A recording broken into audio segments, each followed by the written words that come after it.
listening to MMA Think Tank with Jay and Mike. Welcome to the MMA Think Tank. I am your host, Jay. Along with me, as always, is my co-host, Mike. Jay, what is going on? We have no card today, or we are not talking about a card that just ended, I should say. But you know what? We have all kinds of stuff to talk about. Yeah, we have a lot of news to talk about. Just a whole bunch of stuff to talk about, MMA. And you know what? Who better to talk about it than with my pal, Mike, who knows a lot about mixed martial arts. Mike, how long have you been, actually watching mixed martial arts?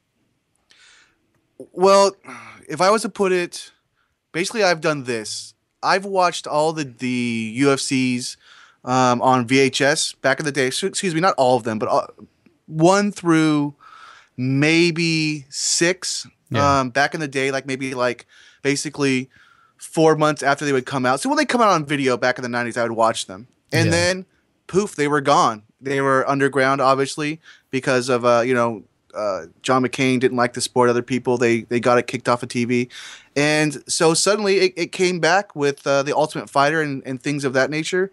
And then they started, having DVDs again. And I got back into it then in around 2004, I believe. Suddenly I saw them in video stores again. And suddenly I saw that my sport that I liked as a spectacle had grown into an actual sport. So I went from watching Hoist Gracie and Tank Abbott to watching Chuck Liddell and Matt Hughes. And it was really cool. And I'm happy with it as now. I've actually gone back and bought some copies of DVDs from maybe some nefarious people. I don't know. I've gone back and seen some of the old fights. I've seen all the old fights, actually. I own them. And so that's my story. Yeah. You know what, Mike? I go way back with my dad. I watched him back in the day. The early UFCs. I don't know if it was quite number 1, but probably close to it. Maybe 4 or 5. My dad and I used to watch him a lot. We were big boxing fans back in the day, and we had one of those boxes. My dad had one of those boxes, those illegal boxes where you can watch every channel. And I remember watching some of these pay-per-views, and UFC was one of them. And of course, back then, this is all pre-Dana White. I mean, I'm sure many people who are into the sport now probably don't realize how far that sport has come. It's a totally different animal today than what it once was. But yeah, I go way back too with it. But then I fell off when it went underground. I just didn't really watch it anymore. I really didn't keep up with the DVDs that came out later on. You did, and then you got me back into the sport many years ago. And that's why we're here today talking about it here on the Mixed Martial Arts MMA Think Tank here. So yeah, and we hope that it just keeps moving on up and keeps growing, and I love this sport. Yeah, I do too. I wish I was younger now to see where it's going, because I'm going to be 40 years old in a couple of months. And Jay, I know you're already there. But man, thanks for I just wish outing we me were out. 20 years old now. Yeah, thanks for outing me, man. You look great for a 40-year-old guy with a bunch of kids, man. Believe me, you're doing fine. Yeah, but as far as that goes, I know it's going to be a great sport. We have a long life left in us, Mike. So don't short us yet, man. Let's get into this, Mike. Let's talk about some news. What has happened in the past couple weeks, man? News Corner. Well, since we've been since our last podcast, John Jones, my buddy John Jones, your buddy John Jones, he's been reinstated to the UFC. He got the let's just say he was let go easily, in my opinion, by the courts. And that's neither here nor there for me, because I don't know the gentleman. And but he's back to fighting, and he hasn't fought anybody yet. I should say that no one's been put for him to fight, but he's been reinstated, and he certainly wants to fight Daniel Cormier, and I'd like to see that fight. But really quick, just to say, and we don't have to talk about this quite yet, I'm not sure, but I want to see him fight Anthony Johnson, because Anthony Johnson was who he was supposed to fight before this. And even though he was never lost the belt, that is John Jones, I think it's a great comeback fight. Yeah. And it's something that I think Anthony Johnson is owed. Yeah, I agree on both points. I think that this fight, we wanted to see this originally anyway. I still want to see this. I still say that Jon Jones is the most dangerous man up against, Anthony Johnson is the most dangerous opponent for Jon Jones. Yep. And I think we're all owed that fight, Mike. We all deserve to see that fight. And you know what? He's coming back from this mishap that happened, or whatever you want to call it. We won't really delve into it anymore. We've trouble with the law. Yeah, but as far as him coming back and getting right back into the swing of things, I think there is no other better fight than to fight Anthony Johnson. And if he beats Anthony Johnson, sure, he goes for that belt right away. Yeah. And, and it's probably going to go to Daniel Cormier. And I know Daniel Cormier wants that fight, and I don't blame him. And it's not a bad fight to have. I just want to see him fight Johnson, not just because both you and I are big fans of Anthony Johnson, and because of what you said that I believe he is. You said he's the biggest threat to Jon Jones, and yeah. I agree.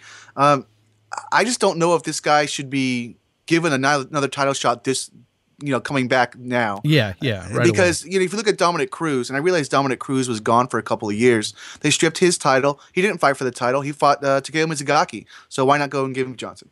Exactly, and that's the thing. They stripped his title. He's just coming back. Let him fight Anthony Johnson.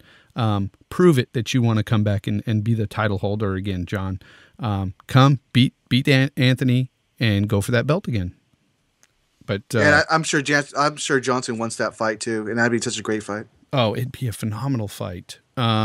So, anything else on Johnson? On Jones, I mean, is he?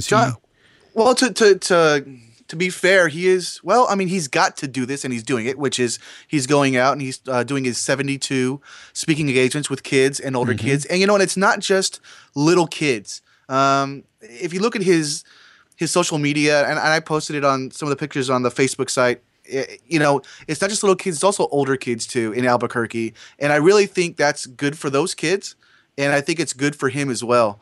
But, you asked, is there anything else? Man, but see, Jon Jones is back to his old tricks again. And what I mean by that is he's acting like an idiot.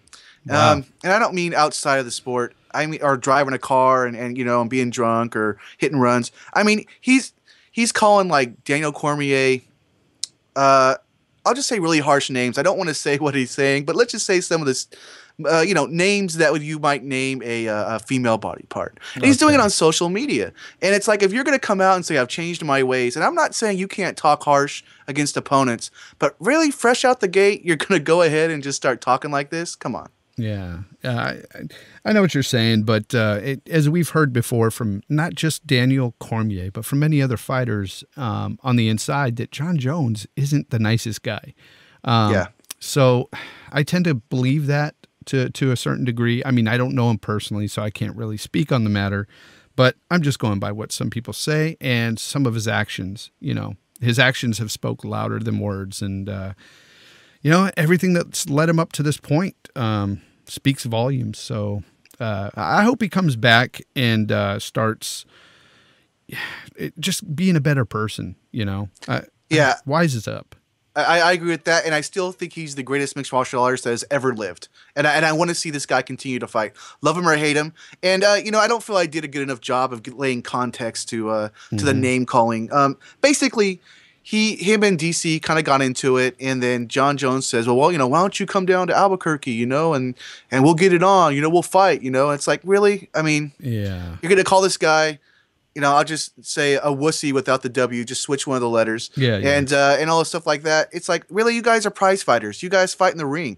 Get, do it in the ring, get paid, let the fans watch, and just fresh out the gate, that was kind of odd. But I digress. I just wanted to give some context to it.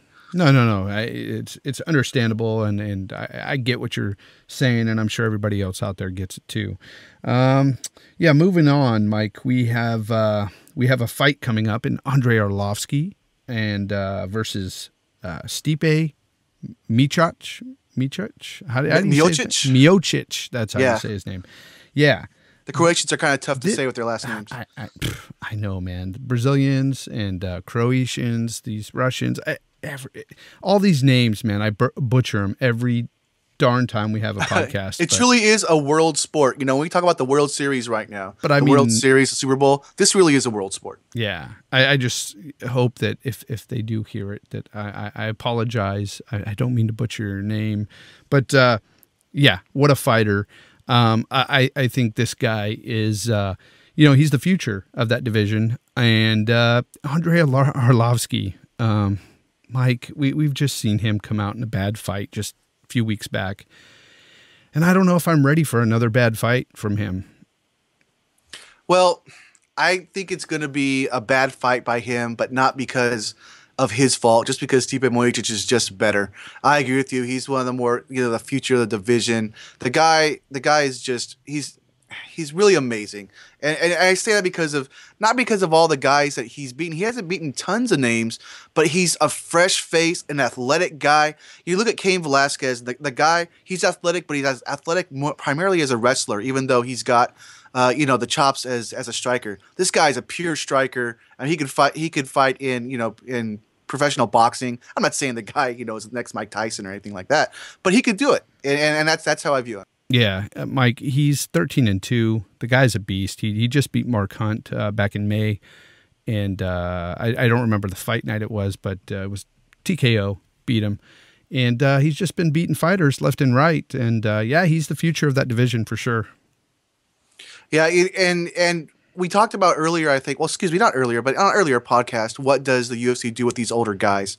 And, older guys such as Arlovsky, such as Mir, Barnett, Big Country, those guys are pretty soon, they're going to go away. And I believe Stipe Miocic is one of the guys that can carry the torch on for the younger guys. He's one of the few that they have. Struve really hasn't panned out too well. I mean, he got his last win over Nogueira, but, that wasn't, that's Nogueira's. He's old and broken, even though he's a legend. He's done. So Stipe Miocic is a guy that I'm looking forward to see fight Cain Velasquez at some point. Not picking him against Cain right now, but the guy in a couple more fights I think can really do some damage. Yeah, and as far as Andrei Arlovsky, seeing as how he's had a bad outing his last fight. I mean, he didn't look good, Mike. Where do you see him going in the future? I mean, I think we saw the last hurrah of Andrei Arlovsky in his last fight against Frank Mir. I really do. He had 5 wins going into that Mir fight, or perhaps it was 4, and that made it the 5th. But 2 of those fights were outside of the UFC, and he's older.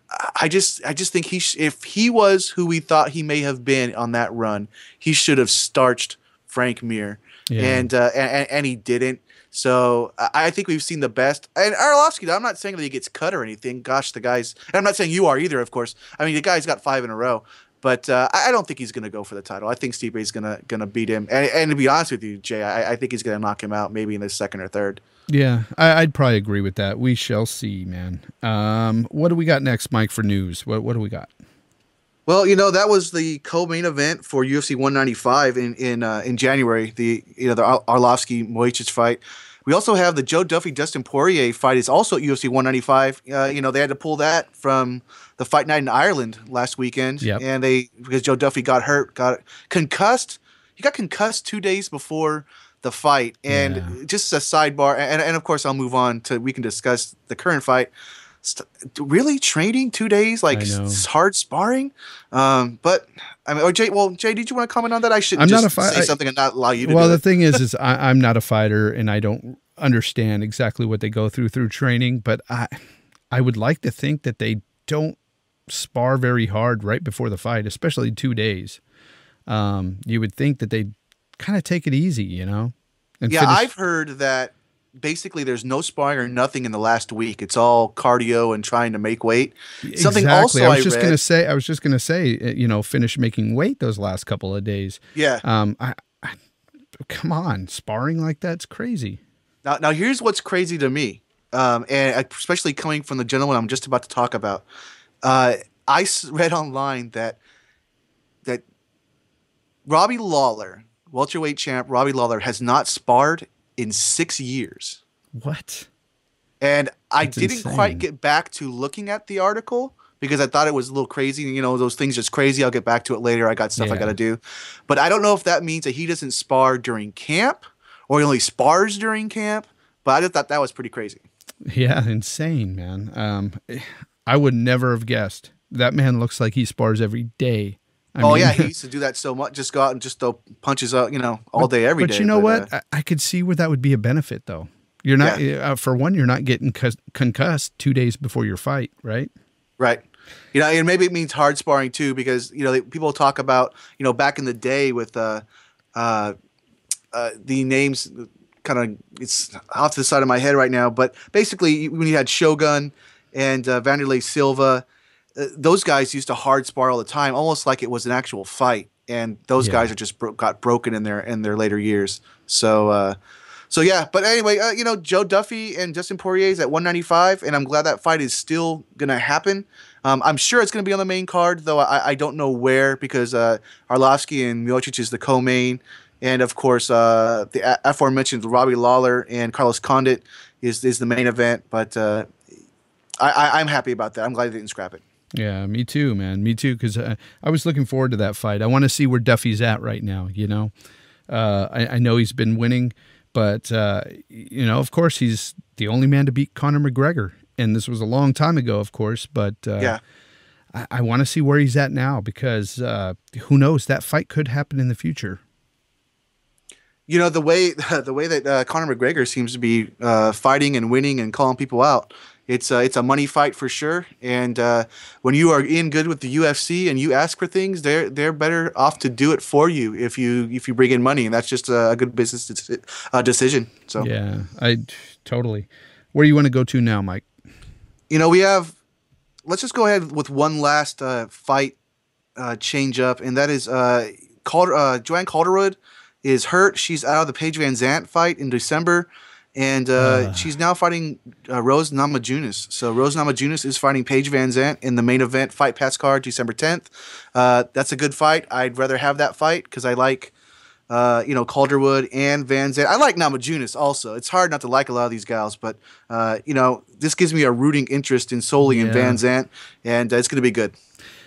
I'm upset on both accounts. I mean, when they were going to fight, I was kind of upset because I like both fighters. I like Calderwood. I like Van Zandt. It's one of those, you know, it's hard to watch a fighter you like, you know, get beat up by another fighter you like. It's hard to pick. It's hard to pick which one you want to win. But going into this fight, man, I really think that this is actually a tougher fight for Van Zandt. And I say that not because Calderwood's not a good fighter or anything. I just don't think she's looked as good as she has in the past. And I think Rose is a much faster, more a fighter that fights with more tenacity and just gets after it. And fights a lot like Van Zandt. I think it's going to be a harder fight for her. I don't know what you feel about that, but yeah, I think she's better on the ground too than Calderwood. I completely 100% agree with you in the fact that Calderwood hasn't looked as good. You know, you look at Namajunas, she lost 2 in a row in the UFC, and then she won her last fight. But even with that 1-2 record in the UFC, she looked good in Invicta, and she's got some amateur fights that have looked good. I'm still going Van Zandt. It's certainly something that if Namajunas does win this fight, you've got, you know, a little bit more contendership going on there, you know, because even if Van Zandt wins this fight, I'm sure she's not fighting for the title, at least maybe not for a couple more fights, but it opens the division up more. So I'm excited either way. And both these girls, they both like to bring it, and they do bring it, win or lose. And that's a better event. And for people that don't know and don't know Rose Namajunas from Invicta, they should know her from the Ultimate Fighter show. Mm-hmm. She was on that and made it all the way to the end and lost against the Cookie Monster herself. And yeah, so she's a great fighter. And I think Van Zandt has her work cut out for her. I'm still going Van Zandt as well. But I think this is a tougher fight. Yeah, you know, and just rounding out some of the other news, just in case we don't get back to anything else for news, because so much has been been released the last week. I'll tell you one thing. Even though there's going to be 2 weeks before in between fights, man, that the news keeps coming. There's just such great discussion. The last thing I'd say right now would be Khabib Nurmagomedov broke his rib, and he says he may retire. So basically, he was supposed to fight Tony Ferguson in a TUF 22 finale in December. I believe that's the December 11th, free on Fox Sports 1. And so now he's out. Man, I was looking forward to that fight a lot. Me too. So he's out, and now Edson Barbosa is stepping in for against Tony Ferguson. Also a great fight. Good fight. But Jay, you know, what are you looking at? Nurmagomedov, broken rib, may not retire. What are your thoughts? Or may retire. What are your thoughts? You know, you sent me a GIF over the weekend, and it was a GIF to paint a picture for you guys. It was a baboon at a desk, at an office desk, pushing a computer away from him, pushing a laptop away from him, like he was just disgusted by it. That's exactly how I felt. Yeah. And, you know, I just want to push the computer back and say, you know, and I'm done. You know, I can't take any more from Khabib. It's like this guy has done nothing but talk so much trash against other fighters on Twitter, has started brawls with the Diaz brothers, has just done so much with his mouth. And here he is, not fighting. He's only had 6 fights in the UFC, Mike. 6. Yeah, you know, he's 22-0, which is fantastic with those 6 fights in the UFC. And I agree with 100% what you just said there. But he's 22-0, 6-0 in the UFC, so close to a title fight. Mm-hmm. And if he retires now, hey, you know what? That's how he feels. You know me, these guys want to retire when they want to retire. They don't want to retire. You know, whatever. But I feel bad for the guy that he can't get that one last fight, or he's giving up on that one last fight. But look, if your body can't handle it, well, and you know what? This happened in Russia, by the way. This rib thing happened in Russia. So I don't know what was going on over there. And I'm not saying it's because of Russia, but he wasn't in camp, is what I'm saying. Well, here's what I don't. What happened with not being in camp? You know. Yeah, here's what I don't understand about this situation.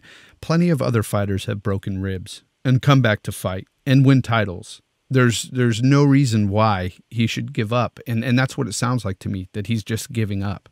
And if that's the case, I kind of lose a lot of respect for the guy. He talks all that talk and he doesn't back it up here. Come back and fight, you know? Yeah, I'm not a fan of his, but you know, if you're 22-0, and I realize that the fact that he's got these injuries, you know, one after another, you know, he's getting hyped up to fight Cowboy, then he gets the knee injury, and then he gets trained again for Cowboy, and he gets the knee injury, and then and those are in camp, and then outside of camp he gets, you know, this rib injury, which probably through shenanigans and tomfoolery is my guess, and you know, if he hangs it up, go ahead, Mike. But tomfoolery? You know, don't talk any more smack anymore on all the fighters. Tomfoolery? Are you sure? Oh yeah, shenanigans too. Oh man, a lot of brouhaha going on. Yeah, exactly. But as far as he goes, you know, like I said, man, if you're 22-0 and you have a rib injury and you decide, oh, I'm going to retire, man, there's been other fighters that have come back from a rib injury. I just don't get it. You know, part of me thinks, is it because he's 22-0 that he just wants to retire at 22-0 so he can have that to talk about for the rest of his life? I was undefeated. You know, that could be part of it, but I really think that he's just really bummed right now. In about a week, he'll say, no, I'm going to fight, and I'm sure he's not going to retire. Maybe, and I hope that's the case. If not, and he does retire, then I'm leaning towards it being he wants to be, you know, 22-0 and have that, because he's got a huge ego. Let's face it, the guy's got a monstrous ego. Well, you know, I don't know how much of that is him and how much is the fans. When I go on any of these he's on Twitter, blogs, man. People love this guy. They think this guy is just, I don't know, to use something you used to say, the bee's knees, you know? Like, I know you used to say that in jest, but like, gosh, I mean, this guy can do no wrong to these people, to these fans. And he's a great fighter, but he hasn't beat very many good people except for Dos Anjos. And the last few fights have been decisions. And I don't want to, heap a bunch of hate on him, but I don't understand it. But I think that's where the ego comes from. Yeah, well, of course, you know, your fans push you up and put you to a certain level that you can't get to yourself. in terms of, you know, being egotistical, but he's got a huge ego. He's on Twitter talking mess all the time against other fighters. You know, hey, we'll see what happens with him. And if he retires, he retires. If he doesn't, he doesn't. At this point, it's one of those things where it's like, okay. He's been gone so long that, you know, I don't even remember the last time I saw him fight. The last fight I remember watching from him, and to be honest, is because his last few fights were so, I won't say unimpressive, because he won by decision easily. Yeah. But the last fight I can really remember him fight was the Dos Anjos fight. And he ragdolled Dos Anjos. That's why it was so impressive and memorable. I remember the fight so well because it was a great fight. Yep. And, you know, really quick, do you want to go ahead and give your thoughts on Tony Ferguson now versus Edson Barboza? For me, I would just say that I'm excited about the fight. And, you know, we can pick the fights obviously later. It's in a couple of months. Yeah, of course. I'm excited that these two guys, both these guys go at it, and we're going to see a great fight. Oh, it's going to be a great fight, but I'm leaning Tony Ferguson now. I know we're not making our picks now, but I'm leaning Tony Ferguson right now. And I think I will then too, but we'll see. I am too. Okay, so what do we got now, Mike? We've got other stuff we can talk about, but, you know, we might want to go ahead and get into some of the picks for the fight cards that are coming up next weekend. You know, next weekend we've got the Bellator 145 on Friday, and we've got UFC Fight Night 77 on Saturday. So we pick 'em. Yeah, let's go with the UFC Fight Night 77 picks. Dan Henderson versus Vitor Belfort 3. Yeah, you know, Dan Henderson, Vitor Belfort, they're split 1-1. One of the fights was in Pride. One of the fights was in UFC. Actually, the UFC one was just a year or two ago. Very recent. You know, Vitor Belfort got the win there, and I'm pretty sure he knocked out Dan Henderson with a head kick back when Vitor was in his head kicking ways when he was on the sauce. And Dan Henderson, he ended up winning the first fight in Pride. Almost 10 years ago. My pick is just going to be Vitor Belfort. I know Vitor Belfort's not going to. He's going to come in more official. I'll say he's going to come in not on anything. I would assume. I just think he's younger, and he's just better right now than Dan Henderson at the end of their careers. Yeah, definitely. I agree with. Also, I'm going for Vitor as well. I'd like to see Dan Henderson pull it off, but I don't think he will. The guy's lost 5 of his last 7 fights. 5. That's insane. And Vitor's the total opposite. He's won 5 out of his last 7 fights. So it tells you something. His last fight, he lost against Chris Weidman. So come on now. Chris Weidman beat him. He's the champ. Yeah. Before that, you know, of course, Dan Henderson, he beat Luke Rockhold. Vitor beat Luke Rockhold. Okay. Yeah. Yep. And so it's a no-brainer. Vitor Belfort should win this fight. That is if Dan Henderson doesn't connect with the H-bomb. That's what I was going to say. That's really his only. Yeah.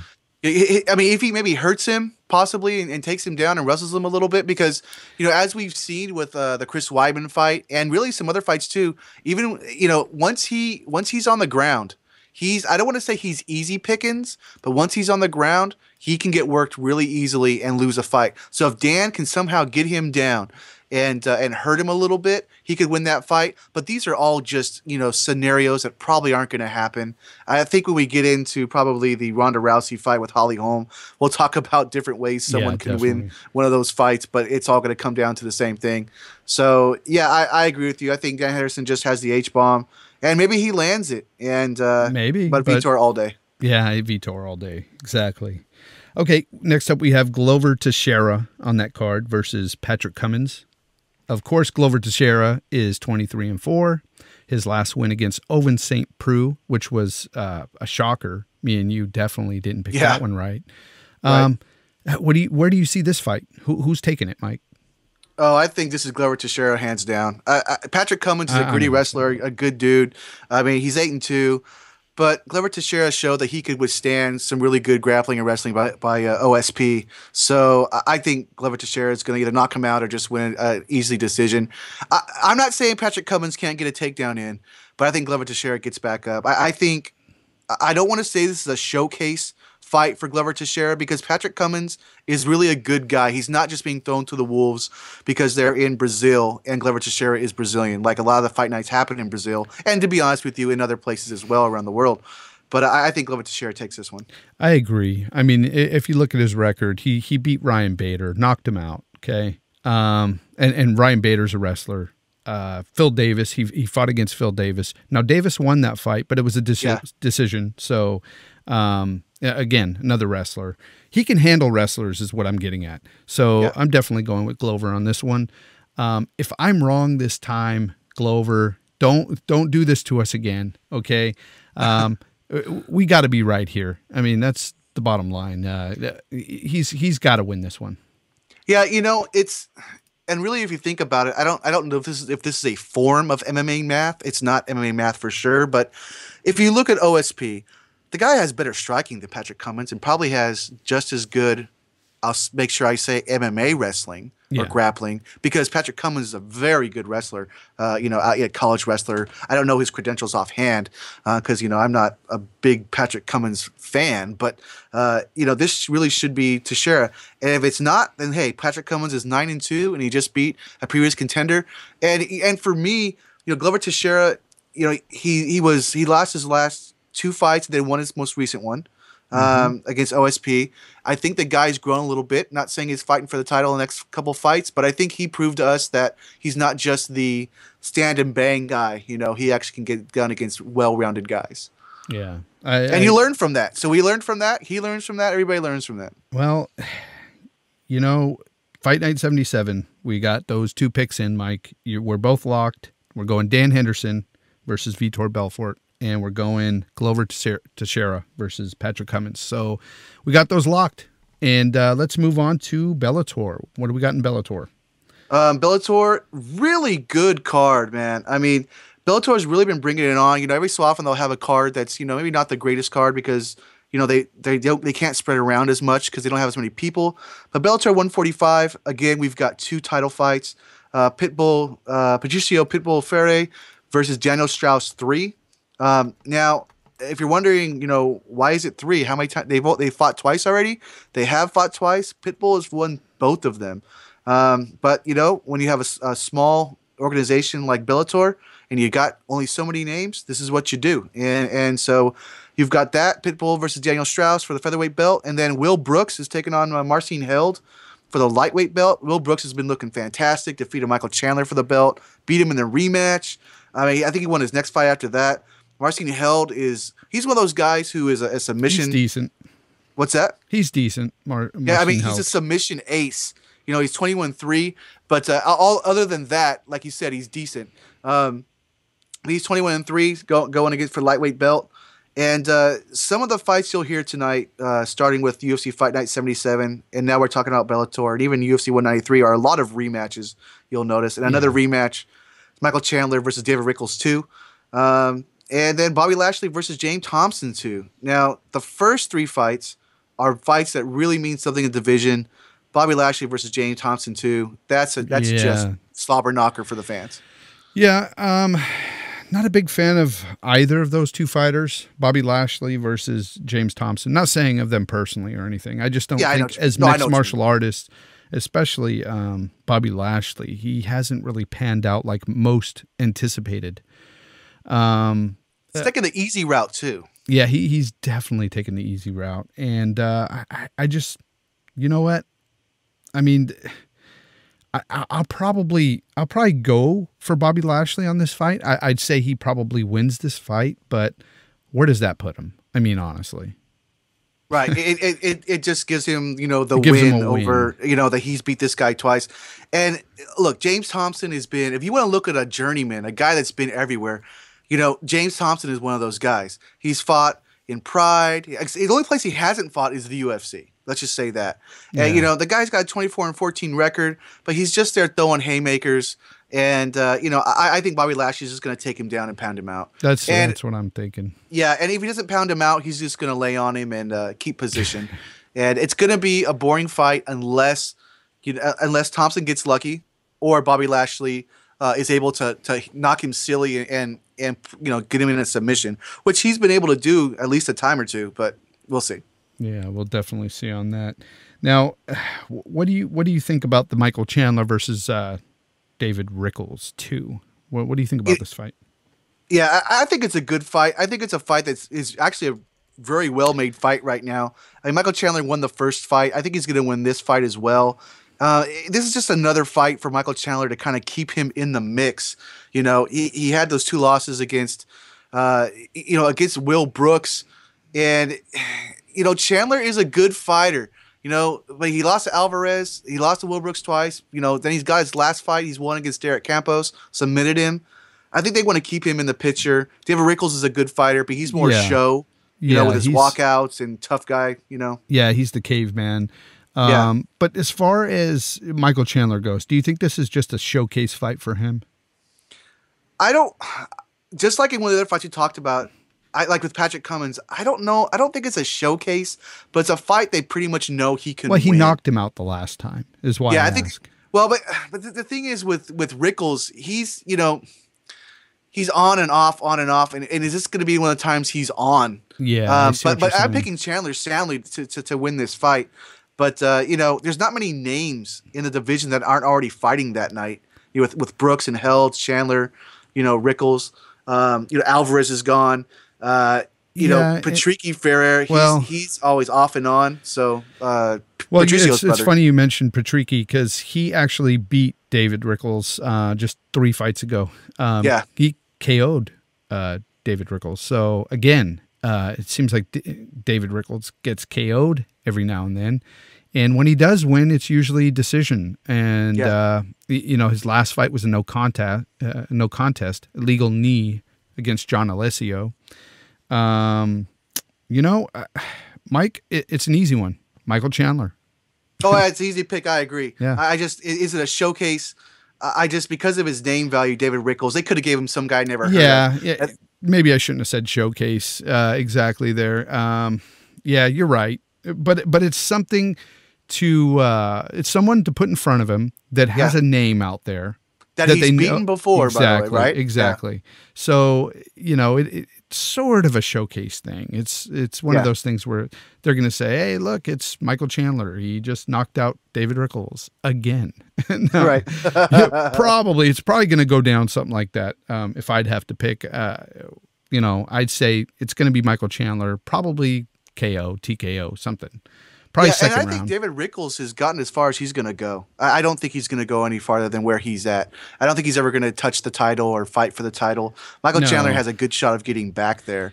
Does he beat Will Brooks or whoever else has the title? I don't know, but Chandler certainly is still one of those top guys. We're both going Chandler. What round? I say 2. What did you say? 2. I say 2. Yeah. See, the first one was 2 or in 3. 1. The first one was in the first. So. Yeah, I'm going to go with you with 2, and I might go with submission. I think he's going to go ahead and hurt him with a punch and take him down. Yeah. But I agree with you, man. I think it's going to be a finish.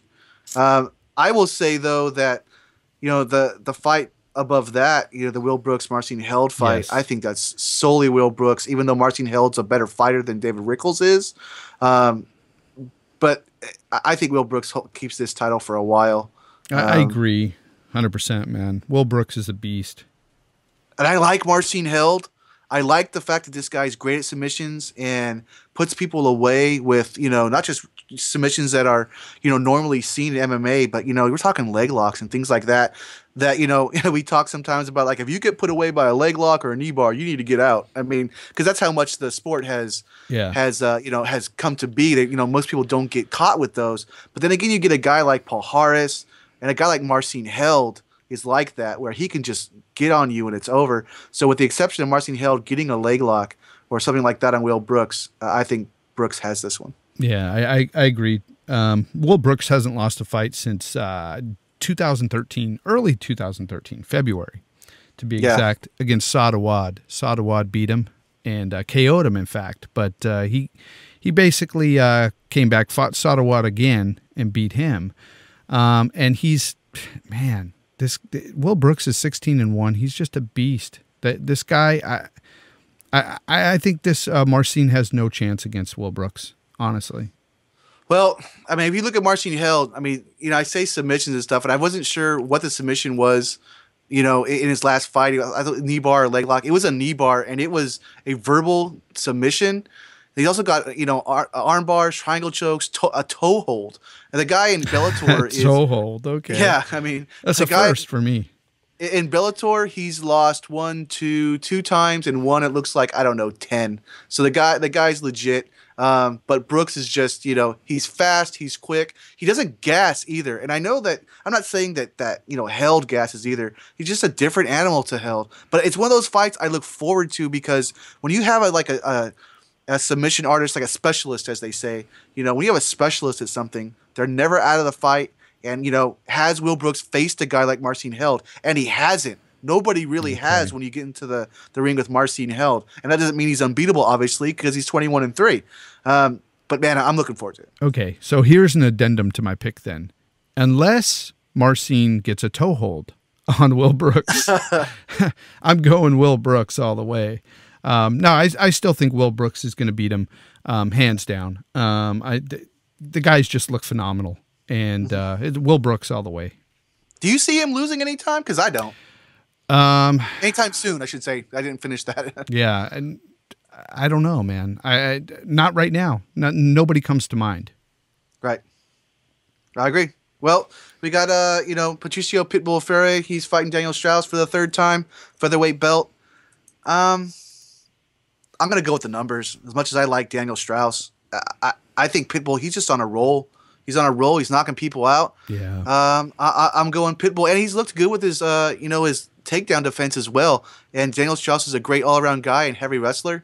So I'm going Pitbull. Yeah, I'm going Pitbull to Daniel Strauss. Just, back when we first started watching Bellator, Strauss became one of the guys that I started liking a lot, and really watching and following.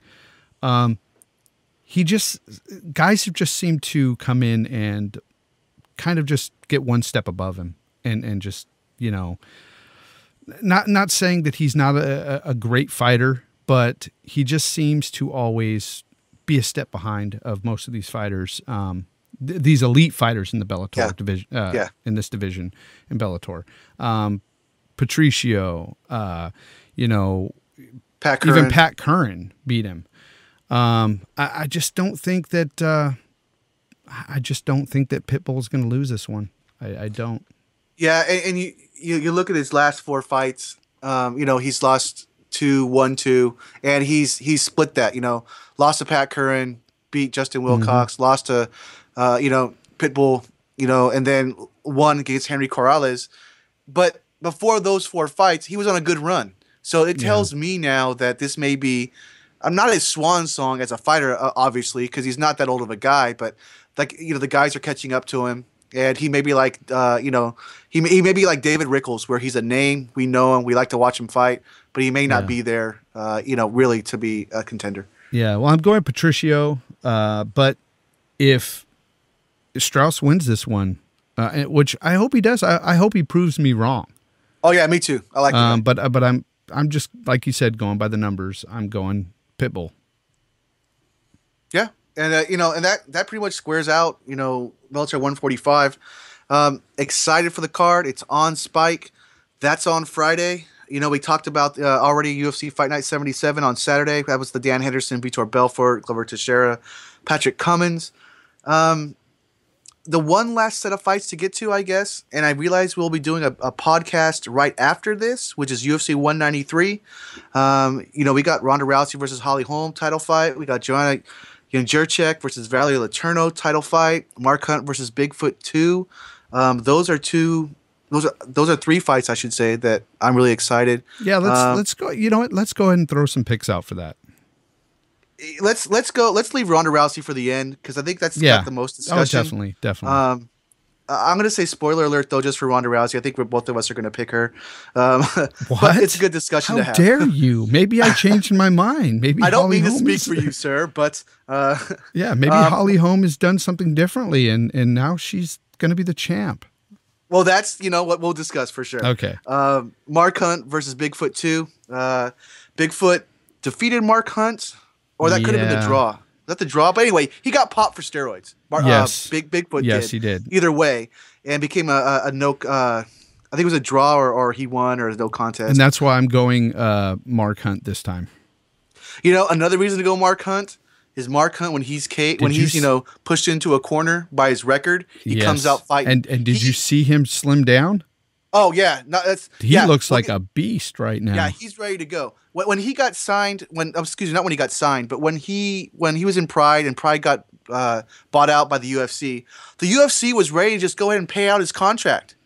They're like, Mark, you know, it's all right. Don't worry about it. We're going to pay you what you're due. Yeah. You don't have to fight. And he was like under 500 at that point. He was like 6-8 or something like that. He said, no, I want to fight. I want to fight. So I said, all right.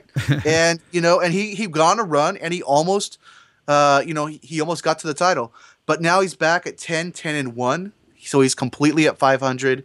And I say he's backed into a corner again. He doesn't want to go back down to being a losing record because that would suck. He's got a book out right now, which I haven't read, but as some of the reviews have been fantastic. I think Mark Hunt knocks out Bigfoot. I think he does it early. I'm gonna be a little saucy, Jay. I'm going to say that he beats him he knocks him out in the first round. Ooh. And I am not a saucy person, you know that. Yeah, I know. I'm not going to say you're wrong, but by the second round for sure, he's KO'd him. Bigfoot getting popped for roids, that's huge, folks.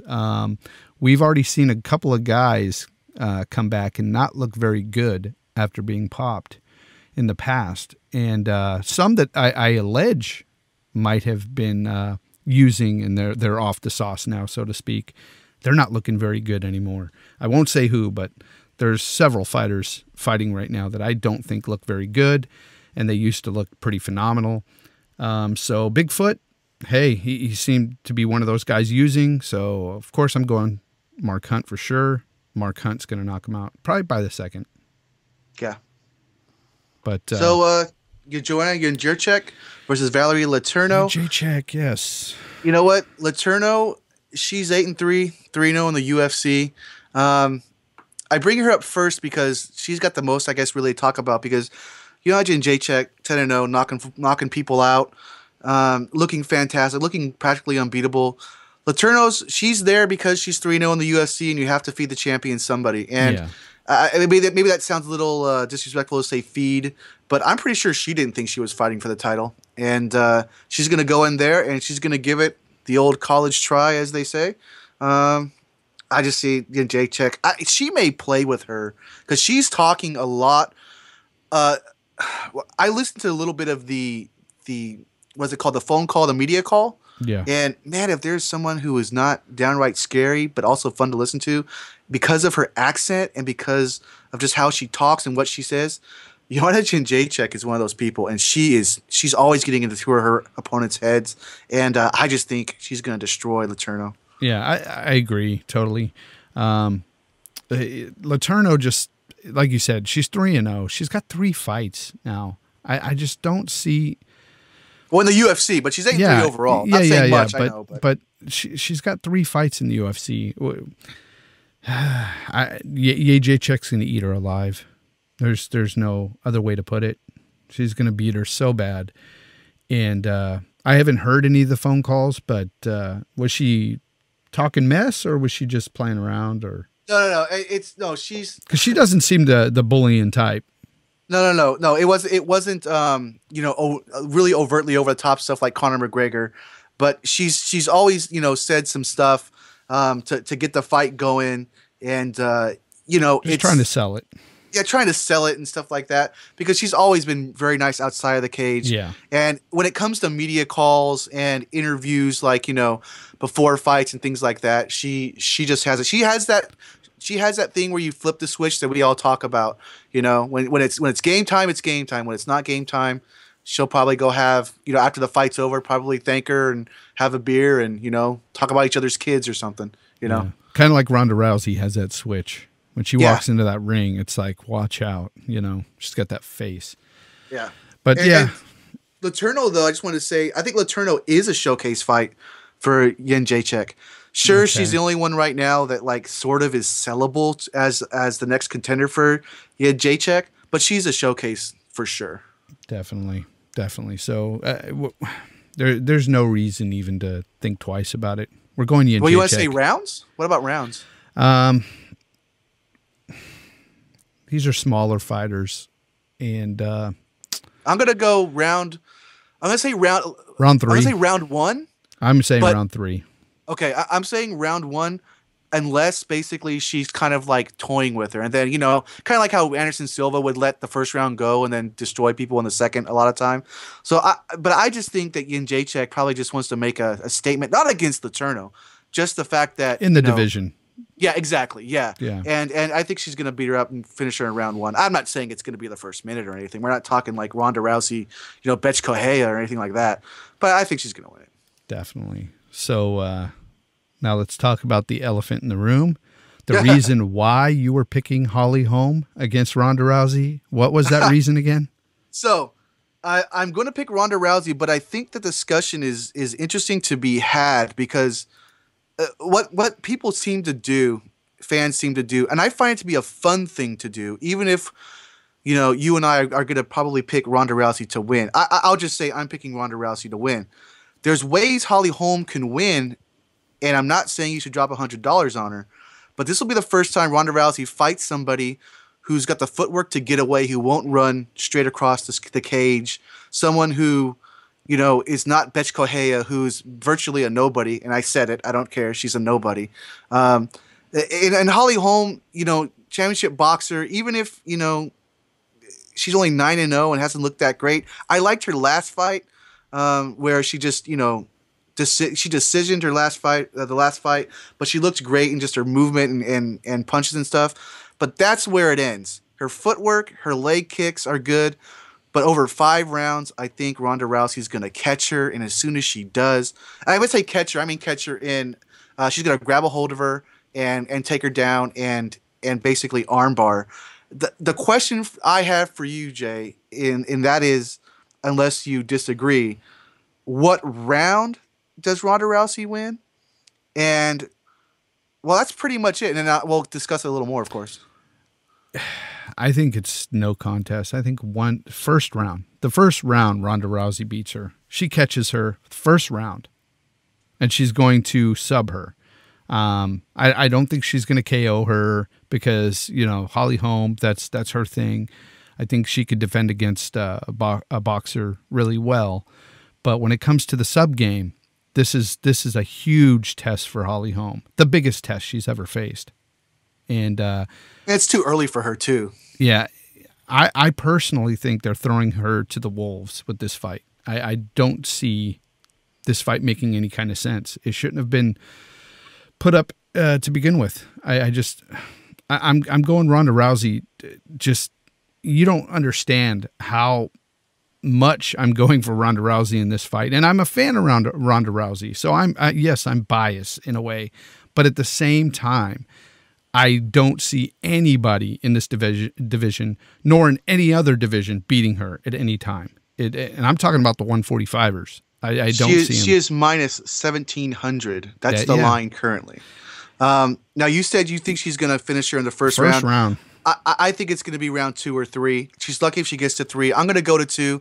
I say that only because Holly Holm has got the footwork to get away. She may even run. She may even make what was the fight we saw a couple weeks ago where Gustafsson kept running. Looked? Yes. She's gonna be doing stuff like that. And Ronda Rousey has had girls, I don't want to say tailor-made for her because that sounds like there's something behind the scenes, but you're talking about girls to likes to screen. They want to come right to you. Yeah, exactly. Whereas Holly Holm's not going to do that. And I'm just excited to see if a head kick lands, if what that does. If she gets taken down, then it's over. I guess that's pretty much all I have, talking about this fight. Go ahead. If I had money to throw away, right, man, I'd go put some money down on Holly Holm just in case something freak happened. Because imagine the money you would make. And that's actually what I was going to bring up is to kind of piggyback off of that though, is that if I can pick like the round, it's over. I would pick my round 3 or something like that. Because when some sporting events are like, who's going to make the first touchdown in the Super Bowl, or who's going to make the first run in the World Series. They have these little side bets. That would totally be my bet. Yeah. But it's a fight that I'm solely looking forward to. It's going to be another feather in Ronda Rousey's cap. She's beaten Olympic medalists. She's beaten jiu-jitsu players. She's now beaten a championship boxer. Even though, Jay, Holly Holm shouldn't be fighting right now. They're giving her Holly Holm. She's undefeated, 9-0. I'd like to talk about this fight longer, but I don't think there's anything left to talk about. Yeah, there really isn't. Ronda Rousey's going to win it. And, we'll see what happens. Of course, we will be talking about that night. We will have our podcast right after those fights. So it'll be all fresh in our minds, whatever happens, okay? I'm still saying Ronda Rousey's going to win, but who knows? Something freak may happen, and you may get a different type of podcast. We may be talking about what's next for Holly Holm. Well, here we go. Let me just go from there then. Let's say it's round 3, and Holly Holm does what Holly Holm does, and she's not hurting you with her hands, but she's scoring points, and Ronda hasn't been able to grab onto her, and suddenly Holm's up 3-0. Do you still think in 5 rounds that she gets her, or do you think Holm might have it? Of course, at that point, all Holm conjecture, might have my it. man, because we're both picking rounds. Of course, Holm might have it at that point. But the thing about Ronda Rousey that I've noticed in her last fight in particular is that she's become a better boxer for sure. Yeah. So, I'll just have to see what happens, But speaking just, theoretically and everything, if Holly Holm could be up on points by the end of the 3rd, then, I'd say Rousey better get a hold of her real quick and do something, or else it's over. That was the last thing. I knew there was something else I was thinking of, and I think that was it. Because I wanted just scenarios, really, because when you have someone who's so dominant, like Ronda Rousey, who really is someone before her time, or whatever the saying may be. Here's how you got to think something, and she beats everybody. Here's how high up on Ronda Rousey I am. Okay, and some of you will think I'm totally insane by saying this, but I don't care. Here's the thing: she beats Mayweather in a cage match.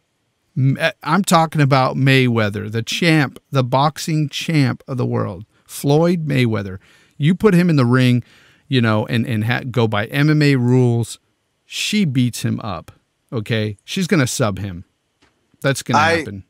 I can't really give you my take too much on it because I don't watch boxing. I haven't really watched boxing since Mike Tyson. So, I realize if he lands a really hard punch, she's knocked out. Oh, yeah. But I guarantee that if she gets inside, got a hold of him, it's over. Exactly. I can guarantee you that. Yeah. If it's a boxing match, it's no doubt Mayweather would knock her out, but we're talking about mixed martial arts here. Hey, you know what? Just something I was thinking about, too, that I've just seen lately, and I don't know if you've seen this. It has to do with Ronda Rousey, and then, of course, we've got our Fighter of the Month coming up. We'll discuss that as well. There's something going around about Ronda Rousey might be on steroids. Have you heard that? No, I am personally don't think she is, even though she's gotten a little bigger. But have you read some of that stuff or heard some of that stuff? I have not. I have not read that stuff. It was so big that even in, the local radio shows I listen to, non-UFC, non-MMA shows, a morning show, they were talking about it, and they alluded to it, saying they might talk about it. They never did talk about it. They talked about other things. And then I went online and looked at it, and to me, it's a hit job. It's a hit job on Ronda Rousey. They're taking our words and they're basically saying, oh, well, because Lance Armstrong said he wasn't doing steroids and he was on steroids. Well, she's saying the same thing. And you guys out there listening, kind of look it up. So just in case closer to the fight, you don't get caught off guard. And I don't know who's doing this, and I don't know why it is, but it's just really odd. And it stems from some pictures of her being really big, and I've seen those pictures. But I have no reason to believe that she's on steroids simply because she's been tested so much. Oh, as a matter of fact, that might be one of the things that's come out lately is she's talked about she's been the most tested fighter probably ever in the UFC. Well, that's the thing. Now that Jeff Novinsky's been there and they're doing the whole, random drug test there at the UFC, it's going to be very hard for these fighters to continue a career on roids. It's damn near impossible. That's why, let's face it, Mike, there's some of these guys who have not been outed yet, but they look far different from how they did just last year even. Yeah. That throws up red flags for me. That tells me that these guys possibly could have been doing roids last year, and they're not anymore because of Jeff Novinsky and the whole random drug testing. And you know what? I don't see it. I haven't noticed a drop in her weight. I haven't noticed a drop in her muscle mass, really. So I can't see that she's looked bad at all.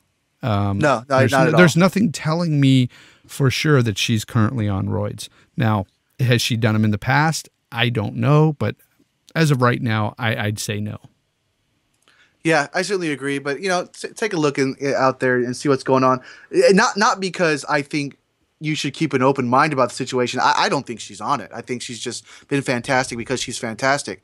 I mean, I will make a call when someone's on roids for sure. It's just I kind of usually wait for tests to come back and stuff like that. And, to go along with what you were saying about you see how people look differently. I mean, look at Vitor Belfort in his last fight against Weidman. Not just the way he looked, but how he fought. Look at Eric Silva. Eric Silva. Yeah. He looks completely different, both physically and the way he fought. Yep. And that's not the Eric Silva I knew last year. I'm sorry. That's a different guy. Yeah, he wasn't as cut and toned. And that's usually the first thing that I notice, unless you're getting older. And he's not older, Yeah, exactly. So Mike, let's go ahead and, because we're going to have to wrap up soon. Yeah. Let's get into the Fighter of the Month. Fighter of the Month. So, Mike, let's you go first. Fighter of the Month. So this was this at first I thought might be harder than after I read some of the people I was looking at. I went ahead and made the decision a little easier than I thought. It's not Juliana Pena. It's not Ryan Bader. I'm going with Rafael Carvalho because of his comeback win and winning the middleweight title in Bellator against Brandon Halsley, who is a beast. I mean, Carvalho is, he's 12-1. He's 3-0 in Bellator. He's just now got the title. He hasn't lost since his first fight. I mean, the guy is knocking people out. I mean, TKO, a couple of decisions in there. But as much as I love Juliana Pena, like the way she looked, Ryan Bader finally got a name. Carvalho, man, I got to pick him. So, Mike, my Fighter of the Month for October is actually going to the UFC, and that is Daniel Cormier. Daniel Cormier beat Gustafsson. I mean, that was a hard-fought fight, and Gustafsson, like he said, was his toughest fight to date. And I just thought that he put on a great fight. There was plenty of people who thought that Gustafsson fought a lot like Jones. I mean, when they fought, they fought a lot alike during their fight. And him fighting against Cormier, there was a lot of people that thought that he was going to beat Cormier. And Cormier pulled through, and we've got the champ solidified there. And we just have to wait for Jones to come back, I guess. So Cormier is my Fighter of the Month for October. Yep, Cormier is a good pick. Where does he go from now? From now on, except for Jones, I mean, he's got on lockdown other than Jones and Carvalho, man. Sky's the limit for that guy, man. Yeah. 11 in a row. Who does he fight, man? These guys, I like both these picks. Exactly. So let's go ahead and wrap up the show now. I've got to take the kiddos out trick or treating. It is Halloween. Yes, indeed. Yes. So it's time to get that candy and toothbrushes and everything else out so they can make sure they don't get them cavities. But anyway, folks, I appreciate you listening. As always, go to the Facebook page. Mike, I know you're always working on it. You want to say something about it? I put some stuff up this week that didn't have anything to do with fights coming up because I like to try and do it the week of the fight, but there's still some good stuff with some of the news we talked about. There was some news released that we didn't talk about, such as Neil Magny. He got his next fight against Wonderboy Thompson. That's going to be a good one. Some other stuff going on. And, yeah, I'll be working on it every day like I normally do. And, we'll see you there. And email us at mmathinktank@gmail.com. And always give us a ring at 925-237-1296. Anyway, folks, thanks for listening, and we will talk at you later. Have fun, guys. Watch that MMA.